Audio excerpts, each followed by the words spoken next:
Hello everyone, welcome to Phymatics learning hub. मैं हूं स्निग्धा और आज हम पढ़ने वाले हैं topic torque on a dipole in electric field.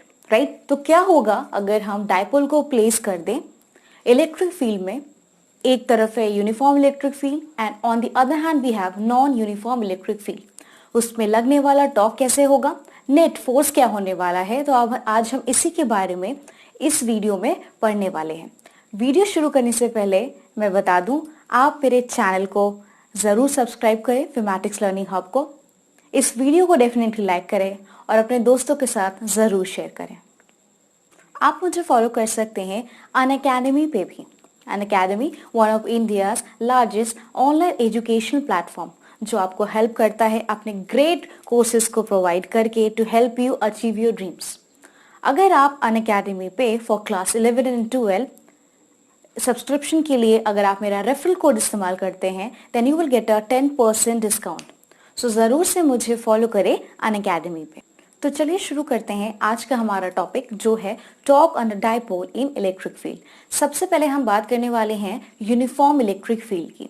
Right, so uniform electric field में मैं आपको बता दूं, जो इलेक्ट्रिक फील्ड लाइंस होती हैं, राइट, वो पैरेलल होती हैं एक दूसरे के as well as equidistance होती हैं। तो अगर मैं कुछ इस तरह से लाइंस ड्रॉ करूं इलेक्ट्रिक फील्ड्स की, राइट, ये इलेक्ट्रिक फील्ड लाइंस पैरेलल हैं एक दूसरे के। आप देख सकते हैं ये तीनों field lines as well as अगर इनके बीच डिस्टेंस सपोजिंगली d है तो थ्रू आउट जो है d ही रहने वाला है। That's why we call them parallel lines. तो यूनिफॉर्म इलेक्ट्रिक फील्ड में कुछ इस तरीके का सीन होता है अगर हम बात करते हैं फील्ड लाइंस की। So they are parallel and obviously they are equidistant to each other. तो हम पहला जो केस डिस्कस करने वाले हैं यहाँ पे, दैट इज अबाउट हम यूनिफॉर्म इलेक्ट्रिक फील्ड में क्या होगा अगर हम किसी डाइपोल को प्लेस करें। तो यहाँ पे मैंने ऑलरेडी ड्रॉ किया है, आप देख सकते हैं ये यूनिफॉर्म इलेक्ट्रिक फील्ड है, पैरेलल लाइंस हैं जो कि इक्वी डिस्टेंस है। राइट, उनके दोनों के लाइक बीच का डिस्टेंस इक्वल है। अब यहाँ पे मैंने डाइपोल को प्लेस किया है कुछ इस तरह से।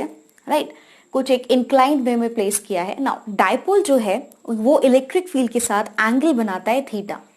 सो I can draw it something like this. Right, अगर मान लीजिए इनफैक्ट ये जो एंगल हो जाएगा, अगर मैं यहाँ से एक सिंपली परपेंडिकुलर ड्रॉ करूं, राइट, यहाँ से एक अगर simple, right, something like this, तो मैंने कहा कि थीटा जो है, ओके, थीटा जो है it is the angle between your simply electric field as well as the dipole moment. Right, तो यहाँ पे आप देखोगे कि ये जो एंगल है दिस इज थीटा। राइट, तो मैंने यहाँ मेंशन कर दिया थीटा एंगल है। नाउ आपको पता है जो डाइपोल मोमेंट का डायरेक्शन होता है that is from negative charge to positive charge. Right, तो यहाँ पे नेगेटिव चार्ज कहाँ पे है, this is negative charge, right, and this is your positive charge. तो डाइपोल मोमेंट जो होगा इट विल बी समथिंग, अगर यहाँ अलग से बनाया जाए, राइट, तो डाइपोल मोमेंट का जो डायरेक्शन है कुछ इस तरह से है। Right, so this is p vector basically. Right, I am just trying to draw it in a vector form. यहाँ पे एंड इलेक्ट्रिक फील्ड स्ट्रेट है इस तरह से, तो this is the electric field over here that I have. Okay, and in दोनों के बीच का एंगल है थीटा। ओके, तो यही कुछ सीन है यहाँ पे। आई होप इट्स क्लियर। राइट, अब यहाँ पे सबसे पहले जो है आपको पता है जब आप चार्ज को चाहे प्लस क्यू की बात करें या माइनस क्यू की बात करें, क्योंकि ये इलेक्ट्रिक फील्ड में रखे गए हैं तो ऑब्वियसली इनके ऊपर कुछ फोर्सेस लगने वाला है। सो प्लस क्यू के ऊपर कितना लगेगा, फोर्स का फॉर्मूला हमें पता होता है, फोर्स जो होता है it is always charge multiply by the electric field, F equals to QE। तो यहाँ पे जो फोर्स लगेगा, क्योंकि ये पॉजिटिव चार्ज है ऑब्वियसली एंड इलेक्ट्रिक फील्ड आपकी होती है positive to negative, this is the negative end of the electric field. तो जो फोर्स लगेगा इसके ऊपर लगने वाला फोर्स प्लस क्यू पे, वो कुछ इस डायरेक्शन में होगा। सो this is your QE, this is positive, so I'm just writing it as QE. Okay, now I have considered the obviously the magnitudes here only. अच्छा, ये नेगेटिव चार्ज है, तो नेगेटिव चार्ज में इसके ऊपर जो फोर्स आएगा due to this electric field it will be in the opposite direction. So यहाँ पे अगर लिखे इस तरह से अगर बनाए something like this, okay, so this is the direction of your minus QE। Okay, so this is your simply minus Q E and this is your plus Q E. Okay, तो ये आप देखोगे ये चार्जेस लाइक जो forces लग रहे हैं on the two ends of a dipole plus Q minus Q पे, ये जो है ये आप देखोगे मैग्नीट्यूड सेम है, Q E is the magnitude, but इनका डायरेक्शन ऑपोजिट है कहीं ना कहीं, राइट। तो चलिए पहले फाइंड आउट करते हैं कि डाइपोल मोमेंट क्या होगा, उसका फॉर्मूला हम ये लिखते हैं। नाउ डाइपोल मोमेंट जो होता है that is obviously what we do, either of the charges, दोनों में से कोई भी चार्ज क्योंकि दोनों सेम है, and multiply with the distance between them. What is the distance between them? It is 2a. So I can write it as q into 2a. Okay, so I can simply have this one. Okay, so this is what I have as, suppose this is equation number 1. Okay, net force अब निकालते हैं। net force क्या होगा? That is your F net here. Okay, तो यहाँ पे net force clearly आपको दिख रहा है क्योंकि ये equal and opposite हैं, तो obviously if I have it suppose plus QE plus of minus QE, right, तो क्योंकि ये इक्वल हैं एज वेल एज ऑपोजिट हैं तो एक दूसरे को कैंसिल कर जाएंगे, so QE minus QE obviously it is going to be zero, right. तो यहाँ पे नेट फोर्स तो डेफिनेटली जीरो है, F नेट इज जीरो भैया, very easy to understand. Okay, तो ये हो गया डाइपोल मोमेंट निकाल लिया यहाँ पे हमने, एज वेल एज यहाँ पे एफ नेट, नेट फोर्स यहाँ पे मतलब यूनिफॉर्म इलेक्ट्रिक फील्ड की अगर हम बात करें, so we are talking about basically here the uniform electric field. So I will write it here, पहला जो केस हम यहाँ पे डिस्कस करें basically it is about your uniform electric field. Okay, तो अगर हम यूनिफॉर्म इलेक्ट्रिक फील्ड की बात करें तो हमने यहाँ पे एक चीज देखी, जो एफ नेट आएगा that is the net force on the dipole, it is going to be zero here, right. Now let us try to find out कि टॉर्क क्या होने वाला है, right. So let just write this one. ना torque आपको पता है जो इसका फॉर्मूला होता है दैट इज आप फोर्स लोगे, ओके, एंड मल्टीप्लाई करोगे जितना फोर्स लग रहा है, मल्टीप्लाई फोर्स इधर ऑफ द चार्जेस में कितना लग रहा है, चाहे आप प्लस क्यू ई लीजिए या माइनस क्यू लीजिए, मल्टीप्लाई करना पड़ता है परपेंडिकुलर डिस्टेंस है, okay, by the perpendicular distance जो इन दोनों के बीच में है। ओके, नाउ अच्छा यहाँ पे मैं बता दूं क्योंकि इसमें जो लगने वाला फोर्स है वो इसको इस डायरेक्शन में है, माइनस क्यू में लगने वाला ऑपोजिट डायरेक्शन में है, तो यहाँ पे नेट ट्रांसलेशनल फोर्स तो कुछ लगने नहीं वाला। ओके, तो यहाँ पे सिंपली ये जो है डाइपोल घूमने लगेगा क्योंकि ये इक्वल एंड ऑपोजिट फोर्सेस हैं, राइट, जो रोटेट कर देंगे डाइपोल को एंगल थीटा से कुछ लाइक रोटेट करना चालू करेंगे। सो टॉर्क एक्सर्ट होगा इस केस में, क्योंकि जब सपोजिंगली बहुत बड़ा सिंपल सा है यहाँ पे, अगर if I take suppose this is a rope, right, and आप इसके ऊपर अगर फोर्स लग रहा है कुछ इस डायरेक्शन में and on the other hand आप इसको इस यहाँ पे लाइक इस एंड में suppose this is plus Q and आप इसको फोर्स लगाते हो इस डायरेक्शन में, and suppose this is minus Q and आप इसको फोर्स लगाते हो इस डायरेक्शन में, तो obviously it will start to rotate. So it will start to rotate, जैसे यहाँ पे था एंगल में अब वो रोटेट करना शुरू हो जाएगा क्योंकि यहाँ पे जो है दोनों एंड्स में फोर्सेस लग रहे हैं equal and opposite. So torque exist करेगा, एफ नेट भले ही जीरो हो जाए। तो टॉर्क निकालते हैं, force, okay, either of the forces, चाहे आप ये ले लीजिए फोर्स या ये फोर्स ले लीजिए, फोर्स को मल्टीप्लाई करना है परपेंडिकुलर डिस्टेंस से। पहले पता करते हैं परपेंडिकुलर डिस्टेंस क्या है, तो दैट्स व्हाई आप देखोगे यहाँ पे ये वाली जो डिस्टेंस है, सो this is your perpendicular distance जो यहाँ पे मैंने डैश्ड लाइन से शो किया है। Okay, so let us try to find out कि इसका एग्जैक्टली होगा क्या। ठीक है, यू नो दैट कि whenever you have any right angle triangle, ठीक है, तो ये एक राइट एंगल ट्रायंगल की तरह बनेगा, obviously this is a right angle triangle. ठीक है, तो राइट एंगल ट्रायंगल में अगर यहाँ पे मैं साइन थीटा निकालती हूँ, if I find sine theta here, so what will I have, right, so I will have something like this, so I will write it here simply, sine theta का लगाते हैं formula, sine theta. Now sine theta आपका होता है perpendicular by hypotenuse, तो यहाँ पे perpendicular क्या है, परपेंडिकुलर यही वाला डिस्टेंस है। Okay, so this is perpendicular, तो मान लीजिए मैंने इसको जो है डिनोट किया, suppose this is A, suppose this is A, this is B, and suppose ये वाला एंड है C. Okay, so I have A here, B here and C here. So perpendicular क्या हो जाएगा आपका, A B, okay, divided by hypotenuse, that is AC. So I write it here as AC, right? So यहाँ पे आप बताइए AB की value क्या है, यहाँ पे AB आपका है, अगर हम साइन थीटा निकालने जाते हैं, तो यहाँ पे आपका जो ए बी है, right, so this is A B, ना this is A B here, ना ए बी जो आ जाएगा सिंपली ए बी जो आपका आ जाएगा A B will be A C sine theta, right. So let us now try to find out what will be this AC. What is AC here? AC is 2A. 2A है तो यहाँ पे आपका हो जाएगा 2A sin theta.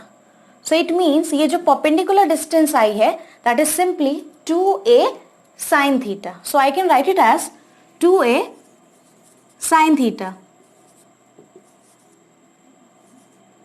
So this is 2A sin theta. I hope it's clear. तो ये आपको डिस्टेंस फाइनली मिल चुकी है. This is 2A sin theta. अब हम यहाँ पर निकालने वाले हैं torque. So let's now put the values here. Force आपका हो जाएगा QE, राइट, QE हो जाएगा, मल्टीप्लाई आपको करना है यहाँ पे either of the forces. So I have taken this force QE, exactly जो मैग्नीट्यूड है that is QE, multiply by the perpendicular distance now. So perpendicular distance यहाँ पे जो था that was your 2A. So this is 2A. So QE into 2A sin theta.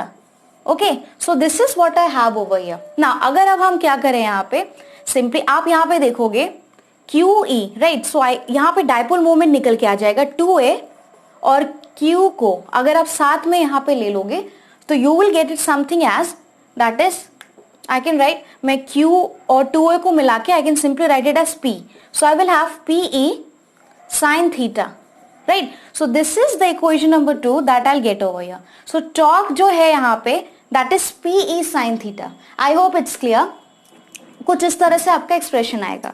Now आपको पता है जब कभी भी हम कोई फॉर्मूला लिखते हैं, like अगर वेक्टर प्रोडक्ट के बारे में हम कहें, I think I should rub this one. Okay. Now तो यहाँ पे अगर मान लीजिए यहाँ पे अगर मैं लिखती हूँ about your, I hope you know this, vector form में होता है that is whenever you have A cross B. Right, whenever you have A cross B. So I write it as AB sin theta.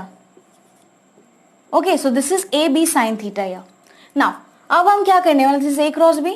तो यहाँ पे कुछ इसी तरह से सीन है, इसको A ले लीजिए, इसको B ले लीजिए, and this is sin theta. So I can write torque as, which is obviously a vector quantity, as P cross E.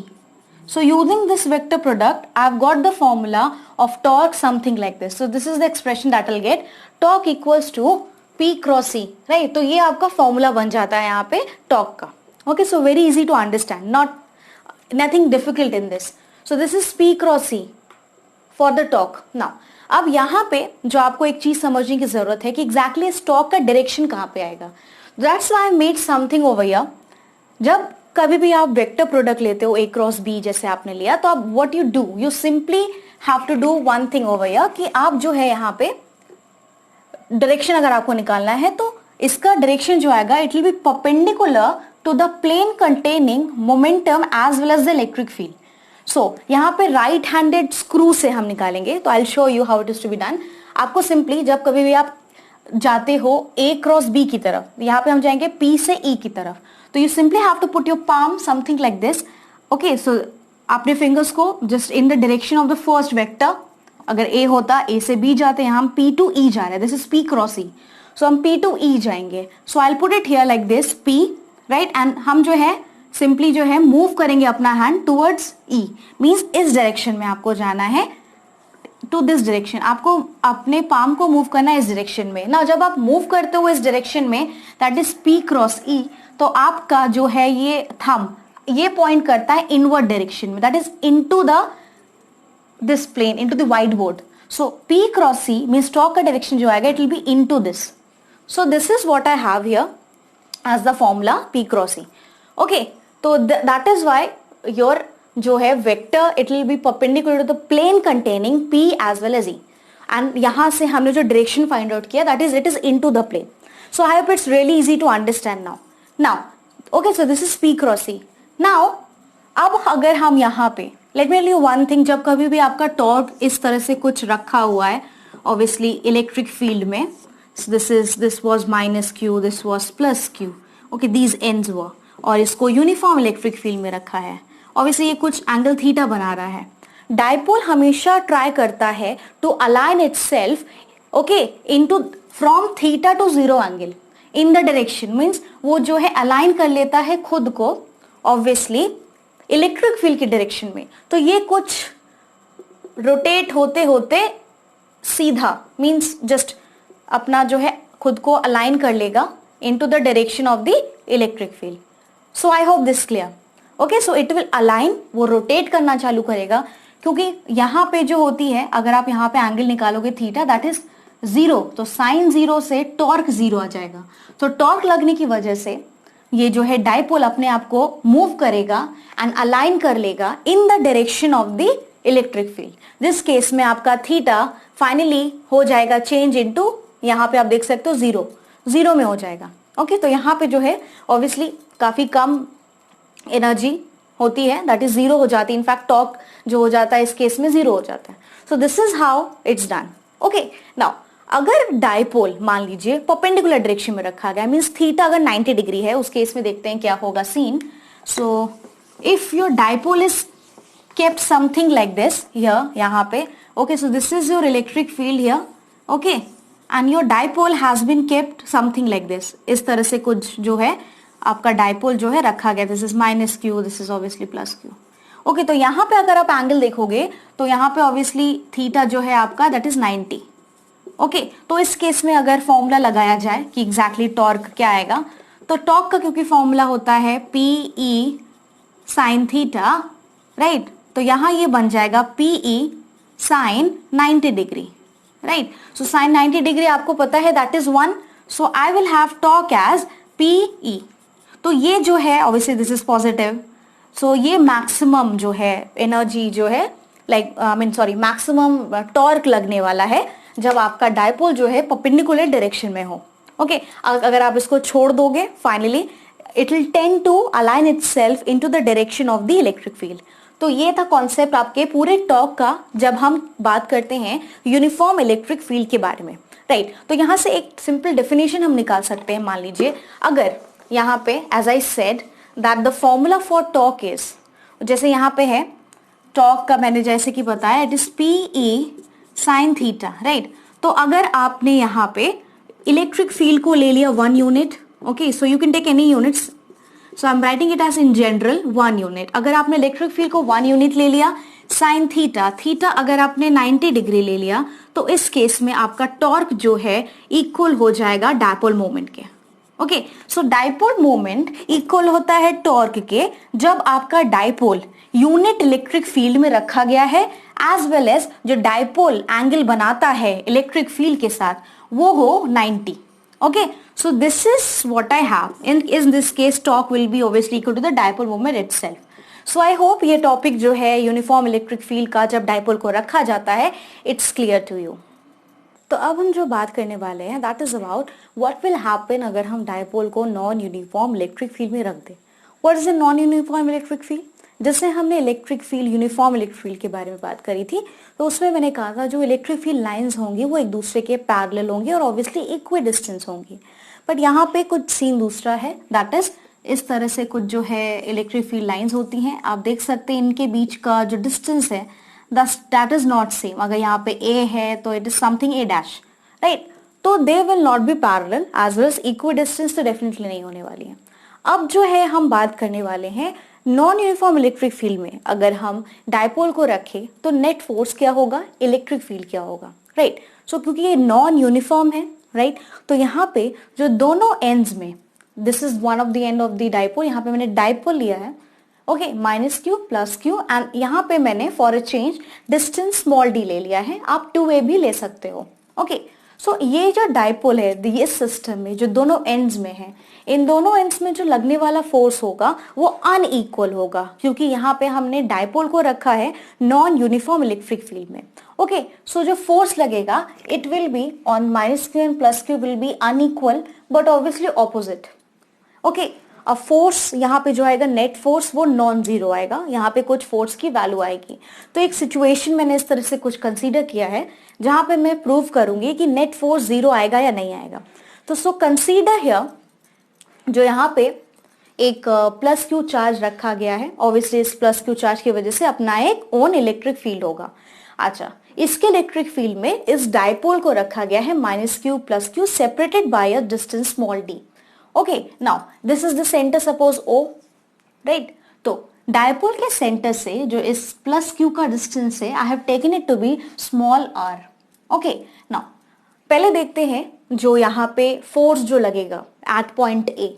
Okay, जो इलेक्ट्रिक फील्ड की जो वैल्यू होगी due to this plus q, right, इसकी वजह से electric यहाँ पे ए point पे जो होगा, late us see what will be the direction of electric field. क्योंकि ऑब्वियसली यहाँ पे प्लस है, यहाँ माइनस है, तो कुछ इस डायरेक्शन में आएगा. क्योंकि plus Q minus Q different charges हैं जो कि ऑब्वियसली एक दूसरे को अट्रैक्ट करेंगे. So plus Q will attract this. तो यहाँ पे जो डायरेक्शन आएगा that is electric field at point ए, उसकी डायरेक्शन जो आएगी वो कुछ इस डायरेक्शन में आएगी. ओके, अगर पॉइंट बी के बारे में बात करें कि इसकी वजह से प्लस क्यू की वजह से इस प्लस स्मॉल क्यू पे जो डायरेक्शन आएगा इलेक्ट्रिक फील्ड का, क्योंकि ये दोनों आप देखोगे सिमिलर चार्जेस हैं, तो रिपल्शन होगा यहाँ पे, तो कुछ इस डायरेक्शन में इलेक्ट्रिक फील्ड होगा. This is your E B. Okay, so I hope this is clear. Okay, so let us now first write कि ई ए और ई बी की वैल्यू क्या है यहाँ पे. So I will write it here. Okay, right, तो यहाँ पे अगर मैं लिखना चाहूँ ई ए, obviously electric field due to this plus q at point A, obviously on this one, so I will have, आपको पता है that is k, 1/4 को मैंने डायरेक्टली k लिख दिया है क्या सिंपल कैलकुलेशन बनाने के लिए. ओके, q बाय, अब डिस्टेंस क्या हो जाएगा, मान लीजिए ये जो चार्ज है ये रखा गया है at point C. Okay, so C A, what will be C A here, ये पूरा डिस्टेंस r है, ये पूरा डिस्टेंस r है, और ये जो छोटा सा डिस्टेंस है ऑब्वियसली इसका हाफ हो जाएगा क्योंकि इसका सेंटर ओ पे है, तो this is d by two. So r minus D by to, जब हम पूरे r को माइनस कर देंगे d बाई टू से, तो ये डिस्टेंस आ जाएगी सी ए. तो ये जो डिस्टेंस आएगी it will be r minus D by two. Okay, so I can write it here r minus D by two whole square. Okay, now अब ई बी की वैल्यू क्या आएगी, that is at point B due to this electric field की value due to this plus q charge at point B. What will be EB here? EB यहाँ पे हो जाएगा K Q, यहाँ पे देखिए डिस्टेंस एड अप हो जाएगा R plus D. ओके, इतना R है, इतना डिस्टेंस R है, और ये जो इतना बचा हुआ पोर्शन है, this portion which is left, this is D by 2. Okay, so it will be R plus D by 2. Okay, so I'll have it as R plus D by 2. तो ये मुझे मिल गया obviously square, not to forget, right. Okay, तो this is what I give at the E N E B. Now let us try to find out कि यहाँ पे net force क्या होने वाला है, एफ नेट.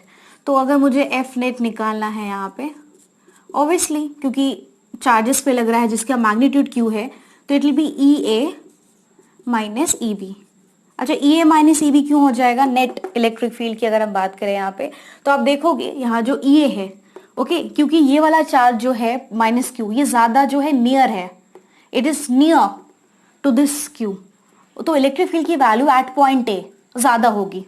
और यहाँ भी हम लॉजिकली भी देख सकते हैं, यहाँ पे लॉजिकली तो यही हो जाएगा. यहाँ पे देखो r minus D by two, ये स्मॉल है, इसका डिनोमिनेटर ई ए का डिनोमिनेटर स्मॉल है, तो ये पूरा एक्सप्रेशन लार्ज जाएगा, ई ए ज्यादा हो जाएगा. विथ रिस्पेक्ट टू दिस इसका डिनोमिनेटर ज्यादा बड़ा है, obviously R minus D by two is less than R plus D by two, means यहाँ पे ई ए जो हो जाएगा it will be greater than E B. So यही हम यूज करेंगे. Now let us try to calculate. Now अब यहाँ पे क्या होगा, अब यहाँ पे सिंपली हम वैल्यूज पुट करेंगे. तो यहाँ पे देखिए आप k और q को कॉमन ले सकते हैं, यहाँ आर स्क्वायर भी हम कॉमन ले सकते हैं, आर स्क्वायर डिनोमिनेटर से.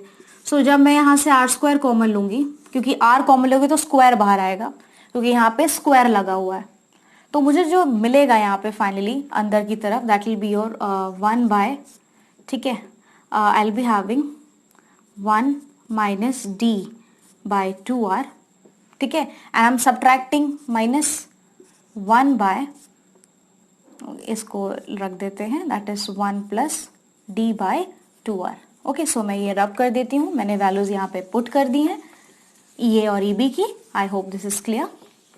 Okay, so I have put the values here, so I'll get it something like this. Okay, अब यहाँ पे obviously square है, तो अब हम डिनोमिनेटर को अगर ऊपर ले जाएंगे तो obviously +2 है यहाँ पे डिनोमिनेटर, तो -2 में कन्वर्ट हो जाएगा. So I will have something like this, q k capital Q by r square, that is 1 minus d by 2r to the power minus 2 minus 1 plus d by 2r to the power minus 2. Okay, so this is what I will get. यहाँ पे मुझे इस तरह से कुछ मिलेगा. Okay, so now इसको थोड़ा सिंप्लीफिकेशन करते हैं. सो अब डायग्राम की जरूरत नहीं है हमें, so I can rub it off. Okay, now तो ये वाला जो एक्सप्रेशन हमें फाइनली यहाँ पे मिला है. Okay, I have got this expression. अब यहाँ पे इसको थोड़ा सा सिंप्लीफाई करते हैं, इसको एक्सपैंड करेंगे, इस ब्रैकेट को और इस वाले ब्रैकेट को. So I will have something like this, that is F net will be equals to q k capital Q by r square bracket obviously. So I'll have it like something like this 1 minus, यहाँ पे देखिए -2 है तो मैं पहले रख देती हूँ यहाँ पे -2 okay d by okay -2d by 2r okay 2r right. ये मिल गया. अब इसके आगे करते हैं. Okay, so 1 minus of 2d by 2r, right? So I'll just close this one. यहाँ पे इसको थोड़ा इस तरह से बना देते हैं just to make it look simpler. ये हो गया. Okay, ये मुझे मिल गया. अब यहाँ पे मैं माइनस लगाती हूँ, minus, that is I'll again use this bracket 1, ठीक है, plus -2d by 2r. Okay, so I hope this is clear. तो ये कुछ हमें ऐसा सिंपल सा इक्वेशन मिल जाएगा. ओके, अब obviously let us now try to open all the brackets here. Now when I open all the brackets here, what will I get? Let us see क्या मिलता है हमें यहाँ पे. सिंपली जब आप ओपन करोगे यहाँ पे क्यू के q by r square here. Okay, now यहाँ माइनस इंटू माइनस क्या हो जाएगा? प्लस हो जाएगा. ओके, तो यहाँ पे देखिए आप एक चीज जो है सिंपली यहाँ पे 2 तो ऑब्वियसली कैंसिल हो जाने वाला है. सो 2 को आई कैन कैंसिल. ठीक, तो I will have 1 plus minus into minus plus d by r. This is -1, this minus into minus plus d by r. Okay, ये आया. अब यहाँ पे +1 है, यहाँ पे -1 है, they will cancel each other. And I will have dr plus dr, that is 2d by r. So I will have it like this, q capital K q by r square, that is I will have 2d by r, right? So आप इसको simply अगर open भी कर दोगे, you can simply write it like k, okay, then small q, capital Q, obviously you can put 2 here, you can put d here and r cube something, मतलब कुछ एक expression जो है f नेट की value आ जाएगी. तो यहाँ पे सिंपली जो मुझे एक चीज क्लियर हुआ कि ये नॉन जीरो है. तो आप देखोगे यहाँ पे जो आपका नेट फोर्स होता है, क्योंकि मैंने बात करी थी about your non uniform electric field, तो ये नॉन जीरो आ गया. Okay, so net force is non zero. और यहाँ पे अगर हम टॉर्क की बात करने जाए, टॉर्क कुछ ना कुछ जरूर लगेगा यहाँ पे. सो एज आई सेड कि टॉर्क का जो फॉर्मूला होता है यहाँ पे, टॉर्क यहाँ पे जो हो जाएगा that is P cross E. Now यहाँ पे जो ये इलेक्ट्रिक फील्ड है ये फंक्शन होगा R का. ओके, फंक्शन होगा R का. सो ब्रैकेट में मैंने R लिखा है, मतलब electric field is a function of R. Okay, तो डायपोल के लोकेशन पे डिपेंड करने वाला है इलेक्ट्रिक फील्ड, जो डिसाइड करेगा कि टॉर्क क्या लगने वाला है. So non uniform electric field में आप यहाँ पे देखोगे कि टॉर्क भी जो है कुछ ना कुछ इसकी वैल्यू होगी, एज वेल एज फोर्स की भी कुछ ना कुछ वैल्यू होने वाली है. So that was all about the torque क्या लगेगा जब आप डायपोल को प्लेस करते हो एक नॉन यूनिफॉर्म इलेक्ट्रिक फील्ड में और यूनिफॉर्म इलेक्ट्रिक फील्ड में. आई होप ये टॉपिक आपको जो है डेफिनेटली समझ आ चुका है. ओके, सो आज का जो शाउट आउट है ओके फ्रॉम फिमेटिक्स लर्निंग हब वो जाता है okay to Manish Sharma. So thank you for your comments. ऐसे ही कमेंट्स करते रहिए आप लोग. ओके, एंड डेफिनेटली से जो है इस चैनल को फिमेटिक्स लर्निंग हब को सब्सक्राइब करें, राइट? एंड वीडियो को जरूर से लाइक करिएगा. आई विल बी वेटिंग. अब जरूर से लाइक करिए इस वीडियो को एंड दोस्तों के साथ जरूर से शेयर करें. तो मिलते हैं अपने नेक्स्ट लेक्चर में एक नए टॉपिक के साथ. तब तक के लिए thank you so much everyone.